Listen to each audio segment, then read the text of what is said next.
সকাল সকাল আমার কলিং বেল বাজালো আমার প্রতিবেশী।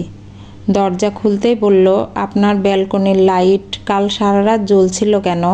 আমি বললাম, হ্যাঁ, ভুল করে জ্বালানো হয়েছিল, নেভাতে ভুলে গেছি। প্রতিবেশী মুচকি হেসে বলল, এমন ভুলো মন নিয়ে কাজকর্ম করেন কি করে? এ তো আপনারই লোকসান। জানেন এখন ইলেকট্রিক বিল কেন বেশি আসে?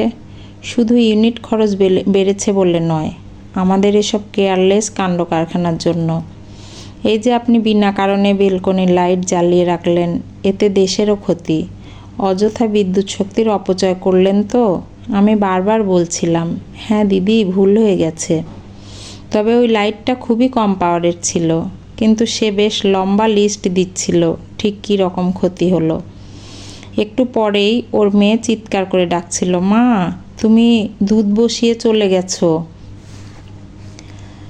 গোটা পাড়ায় ততক্ষণে পোড়া গন্ধ ছড়াচ্ছে, এমনকি দুধ গ্যাসে পড়ে গ্যাস বন্ধ হয়ে গিয়েছিল। সে ছুটল বাড়ির দিকে, কিন্তু ততক্ষণে যা হবার হয়ে গেছে, আর কিছুই ফেরত পাওয়ার নেই। আমি আর বোঝালাম না দুধের লিটার এখন কত টাকা যাচ্ছে, কতজন বাচ্চা ওই দুধটা খেতে পারত। এই যে পোড়া গন্ধ, এতে বায়ু দূষণ ঘটছে। গ্যাস নিভে গিয়েছিল, পরে গ্যাস জ্বালাতে গেলে বড় দুর্ঘটনা ঘটতে পারত। গ্যাসের অস্বাভাবিক দাম, তাও কিছুটা গ্যাস নষ্ট হলো। ইনফ্যাক্ট ভর্তুকির 9 টাকা 10 পয়সার গ্যাস তো চলে গেল। বোঝালাম না, কারণ ক্ষতিটা ওর হলো, তাই ওই ভালো বুঝবে কতটা ক্ষতি হলো।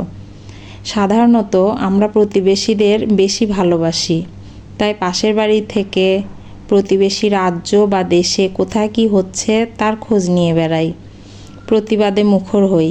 কিন্তু নিজের বাড়ি বা নিজের অঞ্চল বা রাজ্যে বা নিজের দেশে কিছু হলেও দেখতে পাই না। বড্ড পরোপকারী মানুষ আমরা। আপাতত নিশ্চিন্তে আছি। প্রতিবেশীর বাড়ি বা প্রতিবেশী রাজ্যে বা প্রতিবেশী দেশে তেমন কোনো বড় কিছু ঘটেনি। দুয়ারে প্রতিবেশী নিয়ে বেশ আছি। গল্পের নাম প্রতিবেশী, কলমে অর্পিতা সরকার, কণ্ঠে লাবণী সাহা।